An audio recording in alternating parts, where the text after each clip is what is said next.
वीरू यार, ये तो मामला सुधर ही नहीं रहा है भाई। तो रोज सुबह गुस्से में ही उठ रहे हैं। इनके घर का शनि गड़बड़ है तो सब पे भारी पड़ रहा है।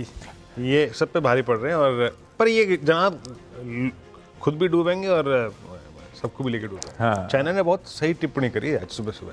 क्या बोले? कल जो टिप्पणी आई थी ना उनकी, कि जनाब ये पूरे इकोनॉमी के लिए, विश्व की इकोनॉमी के लिए अच्छा नहीं है। सोचिए समझिए जो भी आपने टैरिफ्स लगाया है, ये वर्ल्ड इकोनॉमी के लिए बड़ा खतरनाक है।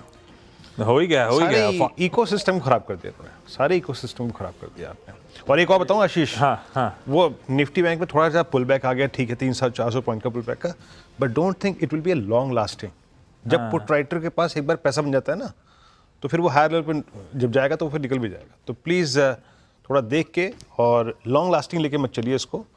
बाकी फार्मा इंडेक्स लेकर फार्मा इंडेक्स एक बार दिखाइए स्क्रीन पे इस समय। तो डोनाल्ड ट्रम्प साहब कह रहे हैं, यूएस प्रेसिडेंट साहब, कि हमने फार्मा को एक सेपरेट कैटेगरी के तौर पे ट्रीट करा था, इसीलिए रेसिप्रोकल टैरिफ जो कल अनाउंस करी थी उसमें इंक्लूड नहीं करा था, लेकिन फार्मा पे टैरिफ लगाएंगे आने वाले हैं। इसीलिए फार्मा इंडेक्स अब आपको प्रेशर के साथ कामकाज करता हुआ नजर आएगा। अच्छा, ये बाजार उन्होंने कल भी कहा था फार्मा पे अभी हम लोग कर रहे हैं और आगे बातचीत करेंगे, तो लोगों को लगा था टल गया फॉर द टाइम बीइंग, कि नहीं इमीडिएटली इस तरह के अपडेट आ गए तो फार्मा अब 2.5% दिन के लोज पे नीचे इस समय कामकाज करता हुआ। सन फार्मा इंडिविजुअल स्टॉक स्क्रीन पे लेकर आइएगा। अचानक प्रेशर माउंट हुआ हरे से लाल में और अब 3% के दबाव के साथ सन फार्मा ट्रेड करता हुआ। डॉक्टर रेड्डी स्क्रीन पर आएगा, 3% कमजोर। सिप्ला 3.25% का दबाव। सारे फार्मा मेजर्स दबाव के साथ अब इस समय ट्रेड करते हुए नजर आएंगे।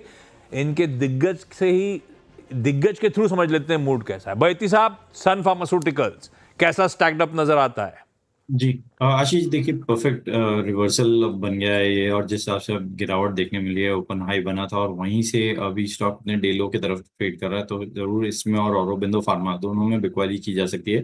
जो स्टॉप लॉस यहाँ पे मेंटेन करना है वो 1770 1770 का एक एसएल मेंटेन करें। नीचे में लग रहा है कि जिस हिसाब से मूव कर रहा है 1670 और उसके बियॉन्ड 1650 तक का भी जोन दिखा सकता है। सिमिलरली औरो फार्मा में भी यहाँ इन लेवल्स पे बिकवाली की जा सकती है, क्योंकि यहाँ कल भी हमने देखा बहुत अच्छी प्रॉफिट टेकिंग देखने मिली और आज वापस फॉलो थ्रू सेलिंग देखने मिल रही है यहाँ पर। तो यहाँ पे 1160 का एक स्टॉप लॉस लगाकर बिकवाली की सलाह है। नीचे में मुझे लगता है इसमें 1090 और 1060 तक के लेवल्स देखने मिल सकते हैं। आशीष, फार्मा गजब कोलैप्स हो रहा है, गजब टाइम पे आपने अगर आप देखें ये स्टेटमेंट दिखाई, और क्या कोलैप्स हुआ फार्मा, पूरे बाजार पे असर डालता हुआ, और एक्स्ट्रा ऑर्डिनरी प्रेशर है सडनली अगर आप देखें। और एक बार जरा डायरेक्टर साहब 23,000 की पुट लेके आइएगा प्लीज़ जरा। मैं एग्जैक्टली वही देखने की कोशिश कर रहा था कि क्या वहाँ पे पुट राइटर्स एग्जिट कर रहे हैं। देखिए कल आपको फर्स्ट लाइन ऑफ डिफेंस कहीं से मिला था, तो वो फार्मा से मिला था। चंदन, आप थोड़ा, मैं एक सेकेंडरी थॉट लेना चाहूँगा आपसे। It's I think 115 as of now, 94 lakh का आउटस्टैंडिंग हुआ है। आपको क्या लग रहा है? आई मीन आपका व्यू निफ्टी पर, एक सेकेंडरी व्यू जानना चाहता हूँ मैं। आप कैसे अप्रोच करेंगे, क्योंकि वहाँ पे पीसीआर अभी भी काफ़ी स्ट्रॉन्ग था। आपको लगता है चांसेस वायलेशन के 23,000 के? देखिए वीरू, कहीं ना कहीं बाजार का थोड़ा सा समीकरण चेंज हुआ है और ज़्यादा focus Bank Nifty, Fin Nifty और सेलेक्टिव कंजम्पशन में बन रहा है। वहीं एक तरफ निफ्टी आईटी सेटबैक में दिखा रहा है, उसकी वजह से निफ्टी अपने आप को होल्ड नहीं कर रहा। फार्मा भी आई थिंक सपोर्ट नहीं करेगा और कुछ हेवीवेट्स चल नहीं रहे। आप यदि बजाज फाइनेंस, एचडीएफसी बैंक सबको छोड़ो तो कहीं ना कहीं जो पॉजिटिव बायस रहेगा वो फाइनेंशियल और बैंकिंग में रहेगा। निफ्टी है वो थोड़ा सा एक बार ड्रिप डाउन हो सकता है। मेरा ऐसा मानना है कि कुछ दिन पहले इसने 22,800 का एक हर्डल सरपास करके 23,850 तक की रैली दी थी, वापस वो लेवल टेस्ट होने चाहिए। तो आई थिंक 22,800 तक के डाउन साइड यहाँ पे इंटेक्ट है। अच्छी बात यह है कि विक्स में कोई बड़ा स्पाइक नहीं हुआ है, तो उसके चलते बड़ा पैनिक नहीं होगा, बट कहीं ना कहीं एक बार 22,800 तक के लेवल टेस्ट कर सकते हैं और बैंक निफ्टी एक बड़ी रेंज में कंसोलिडेट हो सकता है।